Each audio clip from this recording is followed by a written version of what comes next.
네, 오늘 우리에게 주시는 하나님의 말씀은 사도행전 2장입니다. 사도행전 2장 43절부터 47절까지.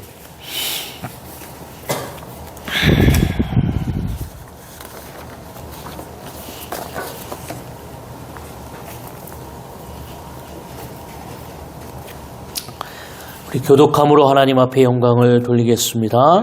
사람마다 두려워하는데 사도들로 말미암아 기사와 표적이 많이 나타나니 믿는 사람이 다 함께 있어 모든 물건을 서로 통용하고 또 재산과 소유를 팔아 각 사람의 필요를 따라 나눠주며 날마다 마음을 같이하여 성령의 권리를 힘쓰고 집에서 떡을 떼며 기쁨과 순전한 마음으로 음식을 먹고 다 같이 읽습니다. 하나님을 찬미하며 또 온 백성에게 칭송을 받으니 주께서 구원받는 사람을 날마다 더하게 하시니라. 아멘. 오늘도 하나님의 은혜가 우리 가운데 임할 줄로 믿습니다. 네. 우리가 사순절을 지나가고 있고요. 다음 주입니다. 3월 24일은 종려주일로 또 성찬식을 하도록 하겠습니다. 우리가 예수님의 살과 피를 우리가 먹을 때에, 성찬에 참여할 때에 정말 예수님께서 우리에게 주셨던 그 사랑과 은혜를 우리가 깊이 깨닫고 묵상하는 시간이 될 줄로 믿습니다. 그래서 저희는 25일부터 29일까지 월요일부터입니다. 고난주간 새벽 기도회를 정교인 하도록 하겠습니다.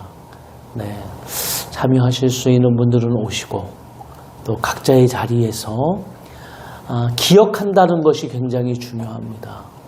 제가 이야기 드렸는데 민수기에도 하나님께서 이스라엘의 대속제일, 이스라엘의 절기로 보면 7월 10일이고요. 민간 달력으로 보면 새해입니다. 새해 첫 1월 10일 날 모든 것을 시작하면서 대속제일을 하게 되는 겁니다.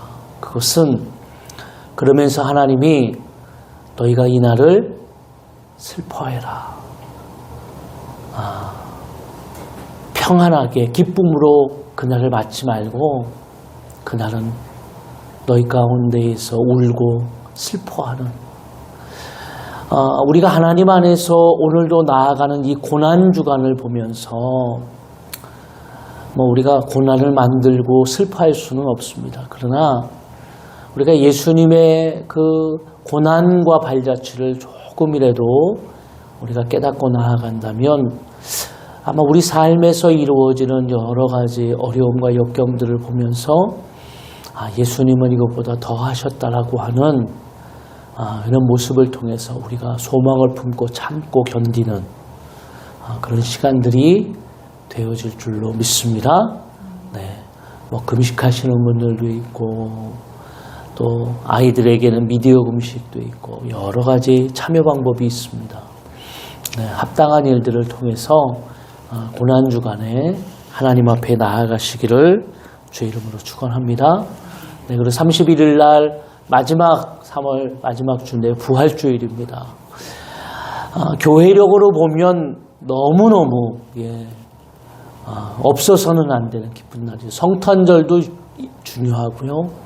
이 부활절은 우리에게 있어서 우리의 근본을 이야기하는 것입니다. 네, 그래서 가장 기쁘고 즐거운 날인데 우리에게도 그런 기쁨과 은혜가 임할 줄로 믿습니다. 네. 오늘 사도행전 강의 8번째고요. 성령 받은 성도들의 신앙생활이라는 주제로 말씀을 나누려고 합니다.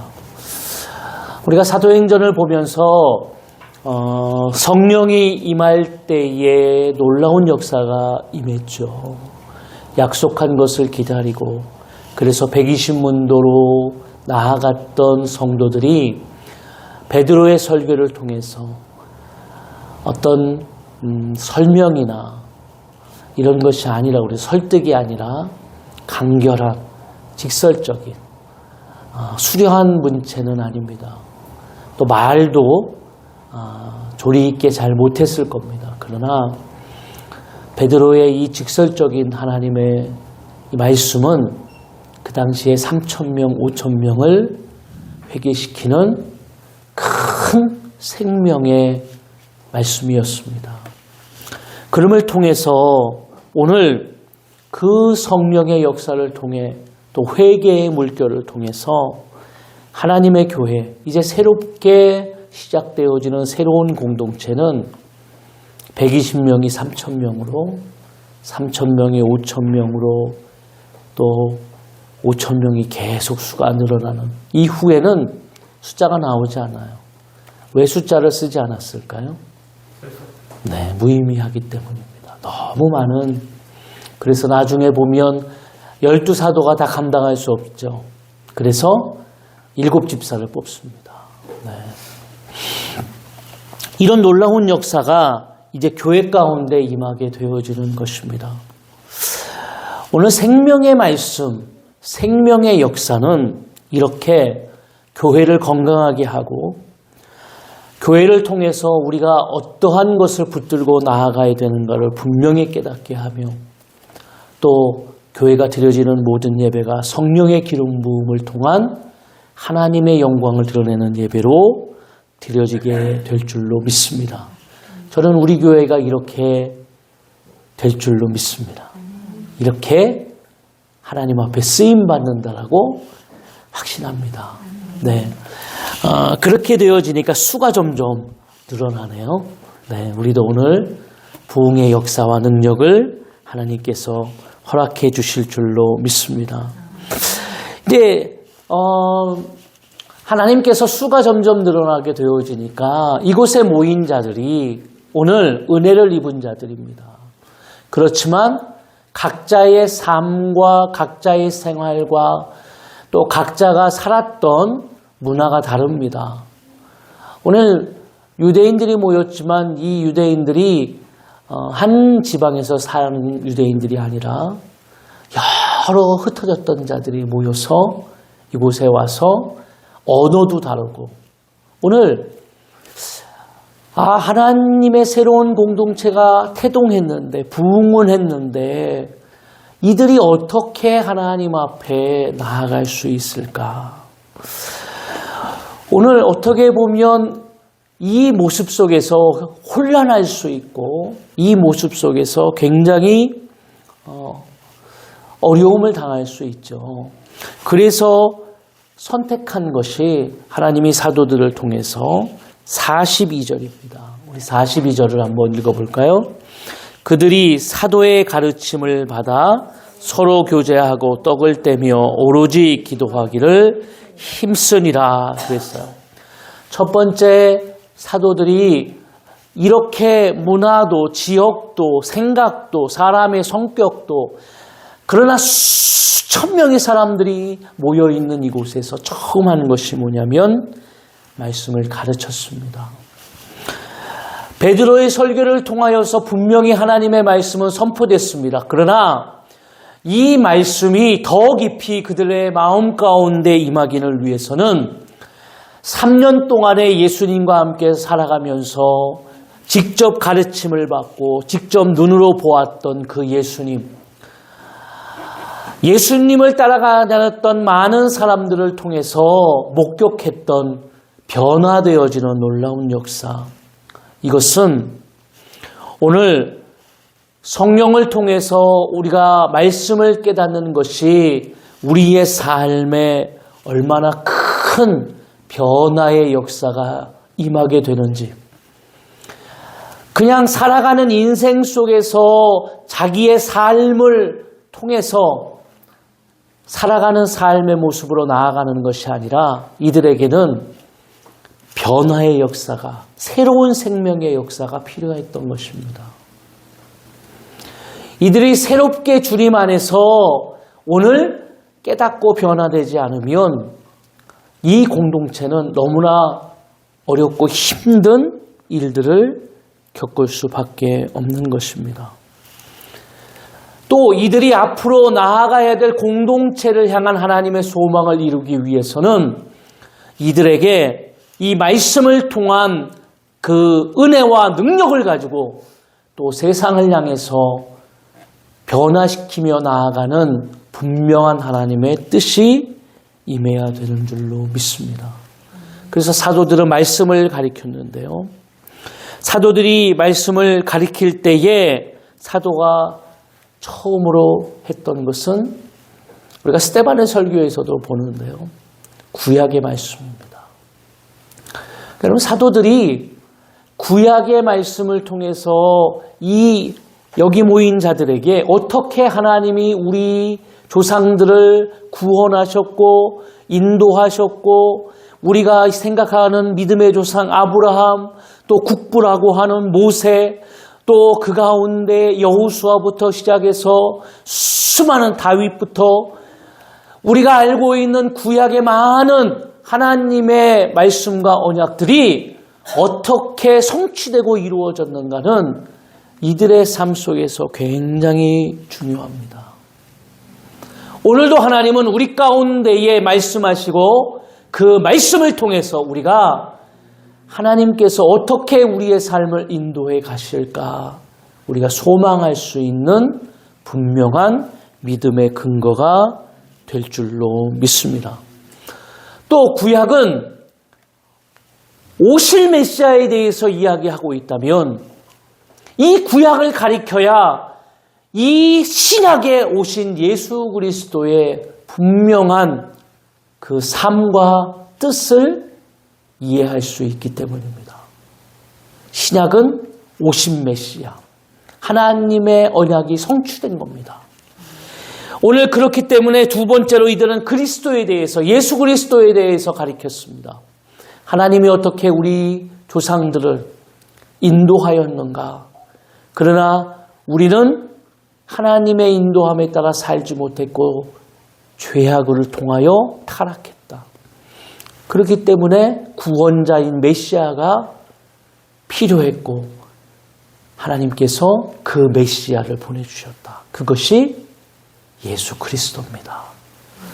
그러니까 예수 그리스도의 생애와 예수 그리스도의 십자가의 죽음과 예수 그리스도의 부활과 예수 그리스도의 승천은 오늘 이 땅을 살아가는 오늘 여기 모인 수많은 하나님의 자녀들 수천 명이 모였는데요. 이들에게 우리가 앞으로 어떻게 살아가야 될 것인가라고 하는 뚜렷한 분명한 하나님의 계획을 깨닫게 하는 줄로 믿습니다.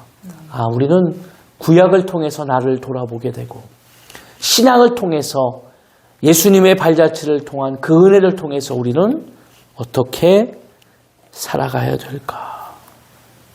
이것을 성령을 통해서 오늘 분명히 깨닫게 합니다.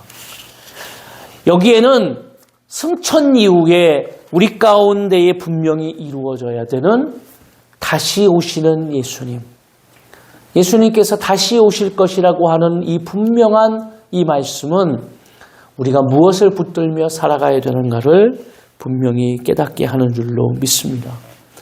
또 이들은 그럼을 통해서 이제 서로 교제하고 떡을 떼게 됩니다. 이전에는 모르는 사람들이었어요. 그러나 이제는 이 새로운 공동체 교회 안에서 이들은 형제 자매가 되었습니다. 이들 가운데에는 교제와 사귐이 있었는데요. 이것을 우리가 헬라어로 코이노니아라고 이야기합니다. 교제하다, 사귀다, 또 함께하다라고 하는 분명한 의미입니다. 하나님께서는 오늘도 이 교제함을 통하여서 사귐을 통하여 떡을 나누는 이 모든 시간들을 통해서 이 공동체가 어떻게 예수 그리스도의 사랑을 또 어떻게 하나님의 말씀을 이 시대 속에서 드러낼 것인가를 깨닫게 하시는 겁니다.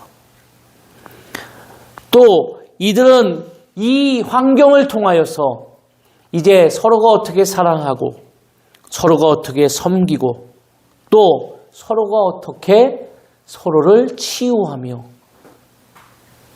그럼을 통하여서 어떻게 하나가 되는가를 깨닫게 되는 것입니다. 이게 하나님의 질서 속에 이루어지는 은혜입니다.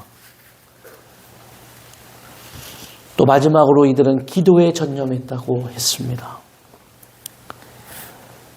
이것은 말씀을 배우고 이들이 교제하면서 서로 어떻게 사랑하고 섬길 것인가를 깨달으면서 이들은 처음에는 개인의 기도를 했습니다. 그러나 그 뒤에는 그들이 중보의 기도를 하게 되는 것입니다. 제가 아까 기도할 때도 이야기했는데요. 말씀을 묵상하다 보면 참 놀라운 역사죠. 그 시대에 연약하고 그 시대에 가장 힘없는 자들이 예수님을 따라다녔어요. 병든 자들, 소외당하는 자들, 안질뱅이, 귀머거리. 그 시대 속에서 어떻게 보면 가장 약한 자들입니다. 그러나 그들이 예수님을 만나고 그들이 예수님 안에서 변화되고 그들이 올바로 세워졌을 때 그들은 하나님의 나라를 통해서 그 시대의 기득권자, 그 나라를 위해 중보하는 기도자들로 바뀌게 되었습니다. 이게 놀라운 역사죠. 오늘 이들이 기도에 전념하는 이 기도는 시대의 아픔, 병든 자, 또 그 민족과 복음 증거를 위해서 오늘 우리가 얻은 이 소망과 은혜가 많은 백성들에게 임하기를 위해서 기도하게 된 것입니다. 이렇게 이들이 말씀과 교제와 그 떡을 떼며 또 기도의 전념함을 통해서 이들은 5,000명이 모이고 10,000명이 모였을지라도 그 가운데에 하나님의 뜻과 영광을 위해서 나아갈 수 있는 귀한 은혜가 임한 줄로 믿습니다. 이게 교회 가운데에 임해져야 되는 하나님의 소망인 줄로 믿습니다. 그 다음에 이들 가운데 놀라운 변화가 있었죠. 44절 한번 읽어볼까요? 44절, 45절. 다 같이 읽습니다. 믿는 사람들이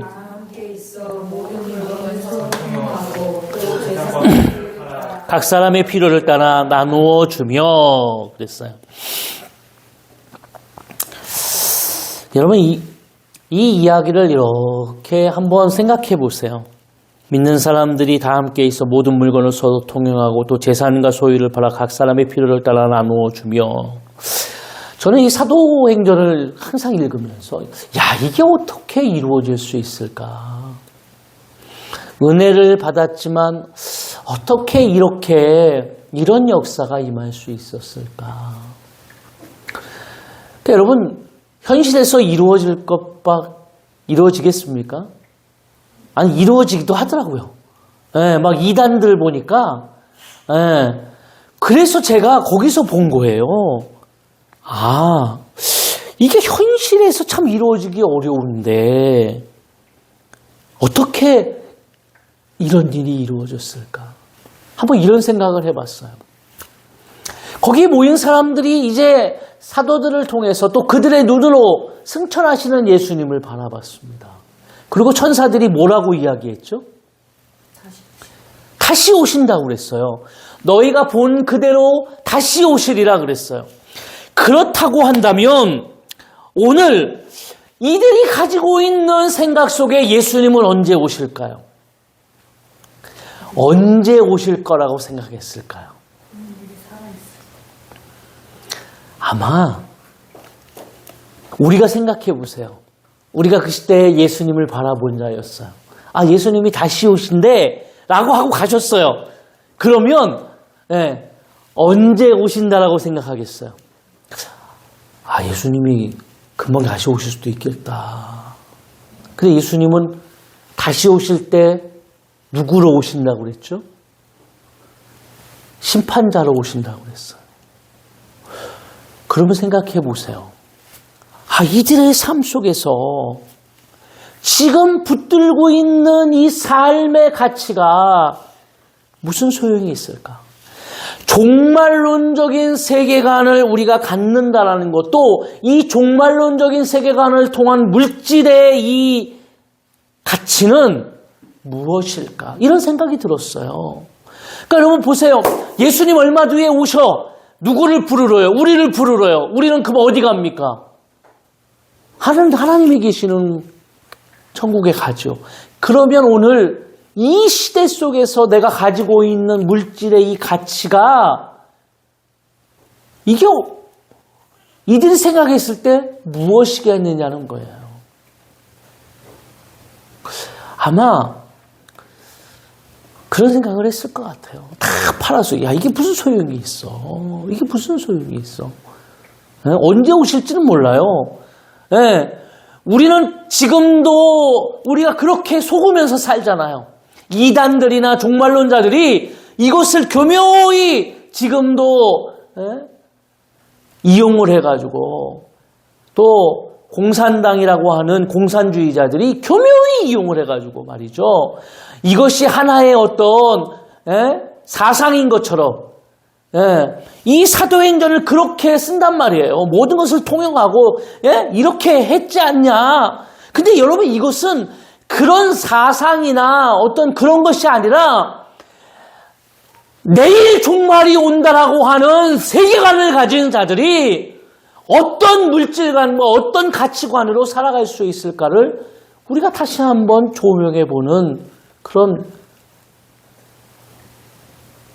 여러분 성경에서 제가 창세기에 설명하는 사람 중에 대표적인 사람 에녹입니다.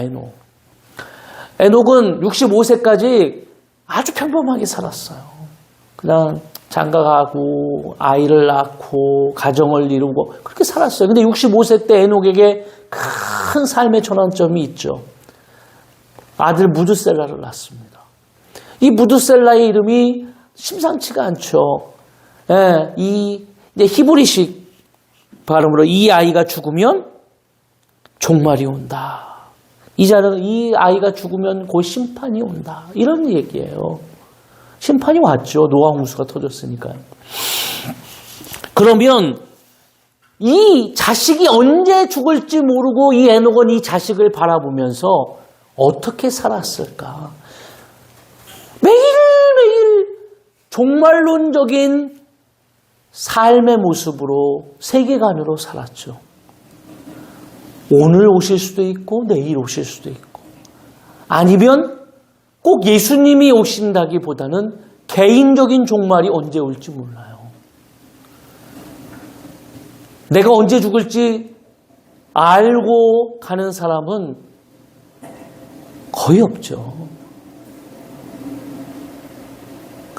역사의 종말이 여러분 하루아침에 전쟁이 터져서 하루아침에 지진이 나서 하루아침에 천재지변을 통해 이런 일들을 어떻게 우리가 알 수 있습니까? 자다가 아파트에서 자다가 이 아파트가 무너지면은 나는 어떻게 해야 되나? 그 생각이 들면 편히 자겠습니까? 응? 침대 밑에 가서 자야 되나?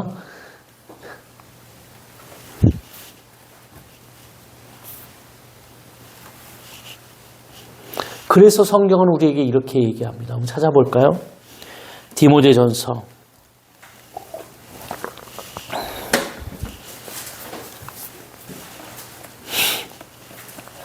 6장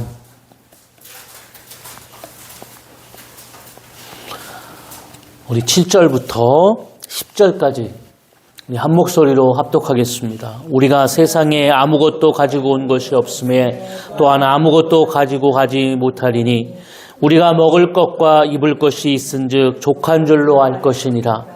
부하려 하는 자들은 시험과 올무와 여러 가지 어리석고 해로운 욕심을 떨어지나니 곧 사람으로 파멸과 멸망에 빠지게 하는 것이라. 돈을 사랑함이 일만하게 뿌리가 되나니 이것을 탐내는 자들은 미혹을 받아 믿음에서 떠나 많은 근심으로써 자기를 질렀도다. 쭉 내려가서 이 17절. 한 절만 더 읽겠습니다. 쭉 내려가 17절. 내가 이 세대에서 부한 자들을 명하여 마음을 높이지 말고 정함이 없는 재물을 소망을 두지 말고 오직 우리에게 모든 것을 후히 주사 누리게 하시는 하나님께 두며. 할렐루야. 여러분 오늘 뭐라고 이야기하고 있나요? 성경에서는요. 부자에 대한 이 이야기를 하면서 부자가 죄인이다라고 하진 않아요. 부자는 죄인이 아닙니다. 부를 갖는 것은 죄인이 아니에요. 근데 뭐가 문제라는 것이죠? 그 부를 부자가 되기 위한 것을 목적으로 살아가는 인생이 문제가 되는 거예요. 그냥 오늘 내게 주신 것으로 나 태어날 때 아무것도 갖고 온 것이 없으니까 갈 때도 아무것도 갖고 갈 게 없어요. 그렇잖아요?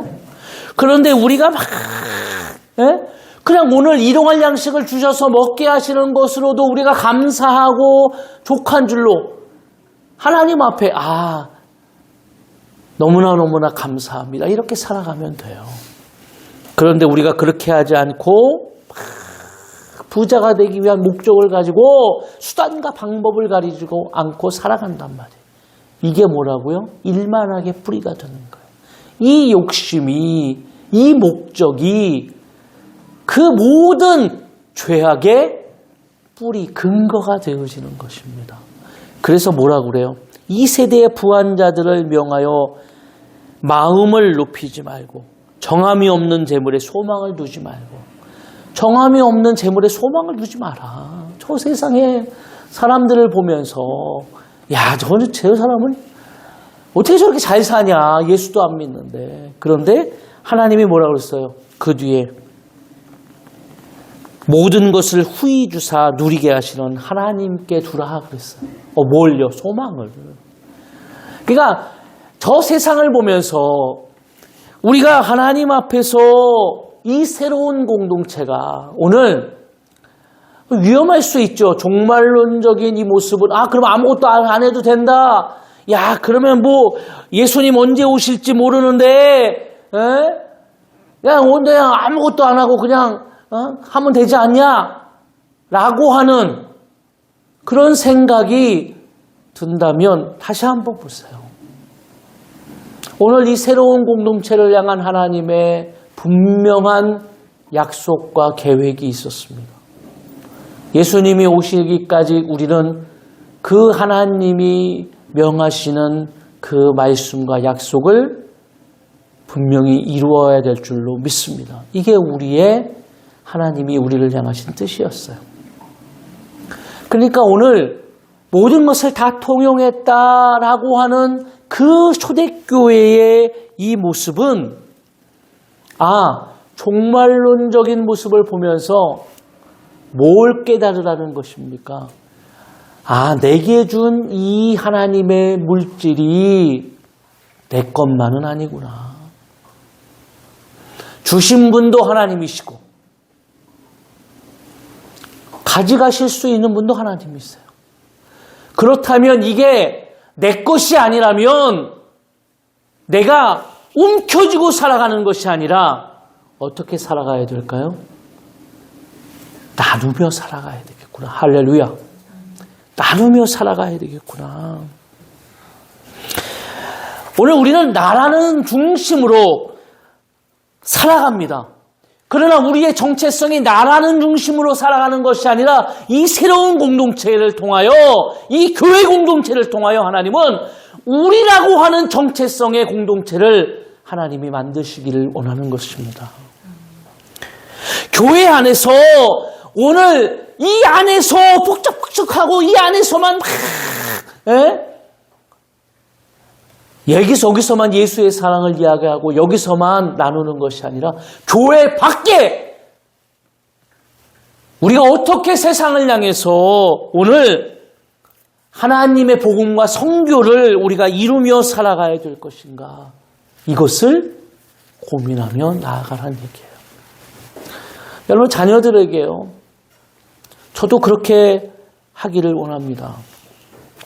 가장 좋은 교육은 우리가 이웃을 사랑하고 그 사랑을 실천하는 것입니다. 여러분, 시대 속에서 소외당하고 어려움 당하는 자들은 분명히 있습니다. 우리에게 많은 물질이 있어서 그들에게 하는 것이 아니라 조그만 것을 나누는 그 힘과 사랑이 더 크게 세상을 밝힐 수 있을 줄로 믿습니다. 교회가 해야 될 사명입니다. 근데 우리는 뭐라고 이야기하죠? 야, 우리 힘이 없어, 돈이 없어, 권력이 없어, 지식도 없어. 근데 우리가 뭘 할 수 있을까? 여호수아에 보니까요, 2장 8절에 제가 그냥 읽어드릴게요. 또 그들이 눕기 전에 라합이 지붕에 올라가서 그들에게 이르러 말하되 여호와께서 이 땅을 너희에게 주신 줄을 내가 아노라. 우리가 너희를 심히 두려워하고 이 땅 주민들이 다 너희 앞에서 간담이 녹나니 이는 너희가 애굽에서 나올 때에 여호와께서 너희 앞에서 홍해의 물을 마르게 하신 일과 너희가 요단 저쪽에 있는 아모리 사람의 두 왕 시온과 옥에게 행한 일, 곧 그들을 전멸시킨 일을 우리가 들었음이니라. 우리가 듣자 곧 마음이 녹았고 너희로 말미암아 사람이 정신을 잃었나니 너희의 하나님 여호와는 위로는 하늘에서도 아래로는 땅에서도 하나님이시리라. 할렐루야. 여러분 잘 보세요. 상황이 다르잖아요. 이스라엘 백성들은 여리고성을 보면서 그 땅에 살아가는 네피림 족속을 보면서 간담이 녹았어요. 하나님은 가라! 내가 너희에게 줬다라고 이야기했지만 갈 수가 없었어요. 그런데 그 난공불락의 성 여리고성에 사는 그들은 홍해를 건넜다고 광야에서 40년 동안 아말렉과 또 오늘 나오는 시온왕과 또 아모리 족속과 전쟁을 하면서 계속 이겨나가는 이스라엘 백성을 보면서 간담이 녹았다라는 거예요. 우리는 오늘도 세상을 향해서 어떤 마음을 갖냐면 두려운 마음을 통해서 교회가 뭘 할 수 있겠어? 내가 뭘 할 수 있겠어? 내 조그만 것이 뭘 할 수 있겠어? 맞아요. 그러나 나를 붙드시는 하나님의 그 능력이 이 공동체가 오늘 하나님 앞에서 세상을 무너뜨리고 세상을 변화시킬 수 있는 하나님의 큰 힘이 될 줄로 믿습니다. 성도와 교회의 힘은 세상을 기반으로 하는 가치와 그 힘의 그 논리에 있지 않다는 것입니다. 우리는 오늘 이스라엘 백성을 인도하셨던 또 이스라엘 백성을 면면을 보세요. 우리가 봐도 참 어디 여리고성 사람들이 간담이 녹나요? 그 실체를 알았으면 그렇지 않죠. 오합지졸에 불과해요. 그러나 그 오합지졸이 여리고성을 무너뜨리고 하나님의 약속의 땅을 정복할 수 있었던 것은 다 하나님의 은혜였습니다. 우리에게 하나님께서 오늘 주시는 그 은혜, 이 공동체를 통하여 이루어지는 하나님의 그 능력이 오늘 하나님께서 이 교회를 통하여 이루어 가시는 하나님의 역사인 줄로 믿습니다. 43절에 그래서 우리에게 이렇게 이야기합니다. 사람마다 두려워하는데 사도들로 말미암아 기사와 표적이 많이 나타나니. 사도들을 통해 기사와 표적이 나타납니다. 병든 자가 치유를 받고 안질배기가 일어나고 우리가 다음 주에 말씀을 통해서 볼 텐데요. 말 못하는 자가 말을 하게 되고 여러분 이것도 정말 놀라운 기사와 표적이죠. 아마 세상은 이런 놀라운 역사를 통해 기적이라고 이야기하면서 놀랄 것입니다. 그러나 그것보다 더 놀라운 것은 성경에서 보니까요. 자기가 중요한 세상, 자기 중심적인 세상을 살아가는 자들이 변화되어 내가 아닌 다른 사람을 위해서 헌신하며 살아가는 그 삶의 모습이 기적과 같은 것입니다. 여러분 보세요. 하나님을 믿은 후에 삶을 통하여서 다른 사람을 위해 헌신하고, 저는 그 이태석 신부인가요? 뭐 저희랑 천주교고 교회고 종교는 다르지만 그 분이 가졌던 그 생각과 가졌던 그 뜻은 정말 놀랍다고 생각합니다. 한국에서도 얼마든지 의사로서 나아갈 수 있었지만 저 아프리카 땅에 가서 나는 그들을 위해 살겠다. 아마 한국 땅에 있었으면 그렇게 빨리 안 죽었을 수도 있겠죠. 빨리 발견했을 것이고. 그런데 그 이태석 신부 그 뒤에 또 나왔잖아요. 영화가. 다큐멘터리로 나왔어요. 누구냐? 그 이태석 신부의 제자가 한국에 와서 지금 의사를 하고 있어요. 아프리카 제자가.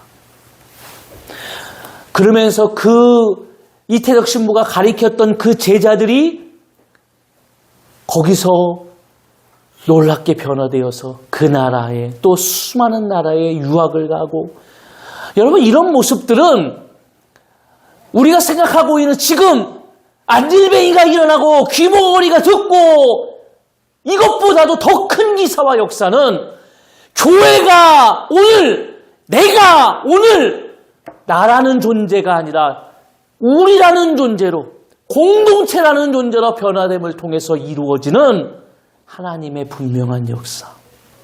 내게 주신 것이 아니라 나를 통해서 하나님이 나누고 나를 통해서 하나님이 이 공동체를 통해 이루어 가시는 분명한 하나님의 복음과 선교의 또 전도의 모든 삶. 여러분 이것이 하나님께서 오늘 이 시대 속에서 이루어가는 큰 기사와 표적이 아닐까요? 오늘 일어나 걸어라! 이야기하는 거.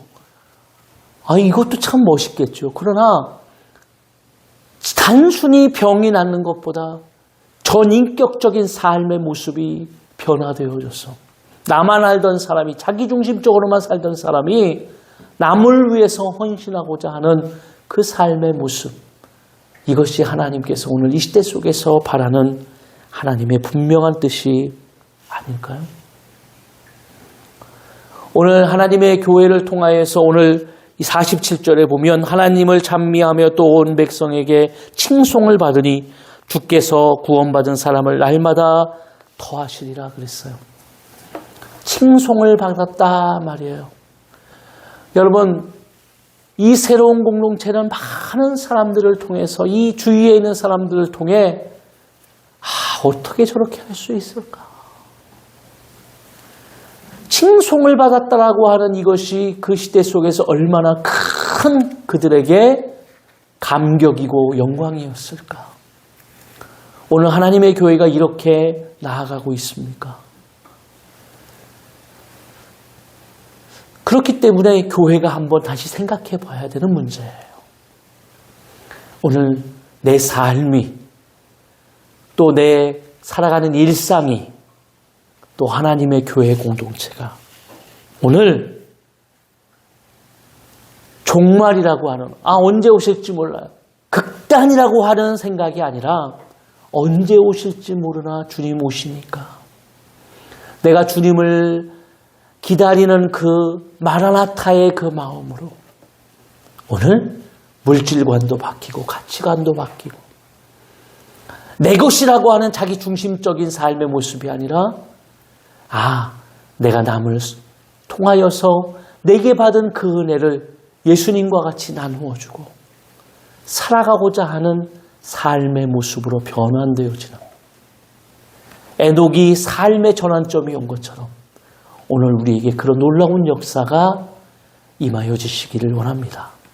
그래서 일상의 삶들이 그런 삶들을 통해서 우리가 어떻게 예수 그리스도를 드러내고 어떻게 우리가 이 시대 속에서 칭찬을 받으며 나아갈 수 있을까? 오늘 이런 삶의 은혜를 통해 그렇게 되어지시기를 주의 이름으로 축원합니다. 네. 자, 우리 시간에 하나님 앞에 찬양하며 결단하겠습니다. 오직 주의 사랑에 매여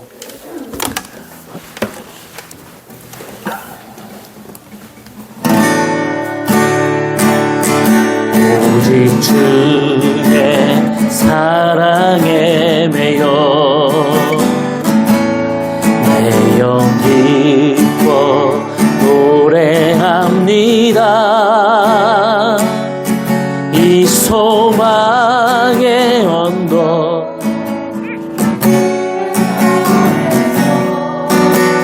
주의 사랑 드립니다.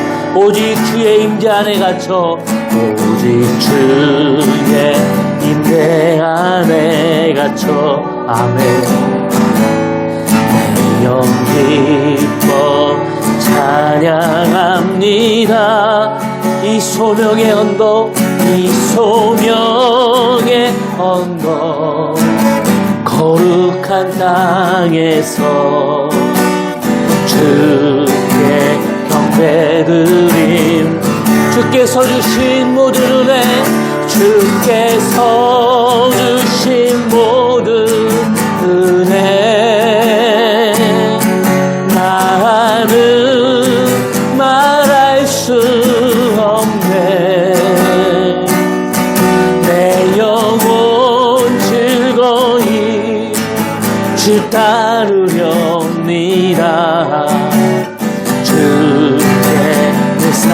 우리 다시 한번 주께서 주신 모든 은혜 주께서 주신 모든 은혜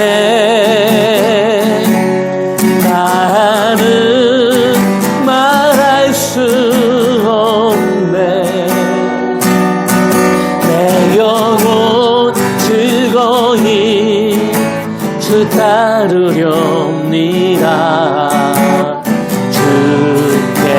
내 삶 드립니다. 아멘. 우리의 삶을 주님 앞에 드리며 결단하며 기도하겠습니다. 말씀을 깊이 다시 한번 묵상하시고 오늘도 주님 앞에 내 삶을 드려지는 귀한 헌신의 결단, 일상을 통한 복음과 선교의 역사가 임하기를 원합니다. 이 시간 다 같이 기도하겠습니다. 거룩하신 하나님 아버지 감사합니다. 오늘도 하나님의 역사가 임하게 도와주시고 아버지 하나님 우리를 통하여 이 시대 속에서 말씀하시고 역사하시는 그 하나님의 놀라운 은혜를 경험케 하여 주옵소서. 오늘도 주님을 바라봅니다. 하나님 앞에 아버지 이 시간에도 아버지의 결단하며 나아가는 우리의 삶을 통해 시대 속에서 하나님 우리에게 주시는 아버지 놀라운 변화와 역사가 임하게 하여 주옵소서. 아버지 교회 공동체를 하나님이 세워주면서 정말 그 교회 공동체가 놀랍게 부흥을 했습니다. 하나님께서는 그 교회 공동체를 통한 분명한 사명과 계획이 있습니다. 하나님 그 놀라운 역사를 이루기 위해서 하나님께서는 그들이 말씀과 교제를 통해서 또 하나님 그들을 통해서 이루어 가시는 분명한 하나님 아버지 정말 깨달음을 통해서 그들이 하나님 앞에 헌신하며 또 세상을 향해서 그들이 정말 해야 될 사명들을 감당하며 주님 앞에 나아갈 수 있는 은혜를 부어주셨습니다. 오늘 이 시대 속에 나는 무엇을 하며 나아갈 수 있을까? 나는 무엇을 결단하며 주님 앞에 아버지 순종하며 나아가야 될까? 오늘 우리가 다시 한번 하나님 앞에 내 삶을 내어 맡기며 주님 언제 오실지 모르나 주님 오실 겁니다. 주님 언제 오실지 모르나 그때까지 내게 아버지 주시는 정말 하나님의 놀라운 아버지 은혜와 하나님의 복 하나님 내게 주셨던 것을 통해서 우리가 어떻게 또 하나님 섬기며 나아갈 수 있을까? 오늘 아버지 하나님, 내 작은 이 소망이 정말 아버지 많은 아버지 하나님의 열매를 맺을 수 있는 밑거름이 될 줄로 믿습니다. 하나님의 은혜와 역사가 임하게 하시고 오늘도 아버지 하나님 담대하게 하나님을 의지하며 기도하며 나아갈 수 있도록 하나님께서 우리를 단단히 세워 주옵소서. 하나님의 역사가 하나님의 은혜가 우리 가운데에 임하게 하실 줄로 믿습니다. 오 아버지 하나님 감사합니다. 우리의 삶을, 가정을, 우리의 일상을 아버지 하나님 책임져 주시고 통하여 하나님의 영광과 또 하나님의 찬양과 감사가 날마다 임하게 하여 주옵소서. 오 아버지 하나님 감사합니다. 주님 감사합니다. 역사하실 줄로 믿습니다. 거룩하신 하나님 감사합니다. 하나님, 나를 만나는 자들에게 하나님의 생명과 소망이 임하게 도와주시고 내가 거하는 곳이 하나님의 복음의 선포와 선교의 현장이 되어지게 하여 주옵소서. 우리의 조그만 이 사랑이 세상을 변화시킬 수 있는 미랄이 되게 하실 줄로 믿습니다. 오늘도 하나님께서 이 예배를 흠양하여 주시고 받으신 줄로 믿습니다. 특별히 아버지 구별해 드렸던 예물을 하나님께서 흠양하여 주셔서 드려지는 모든 손길 위에 하늘의 신령함과 땅에 기름진 것으로 30배, 60배, 100배의 열매가 맺어지게 하여 주옵소서.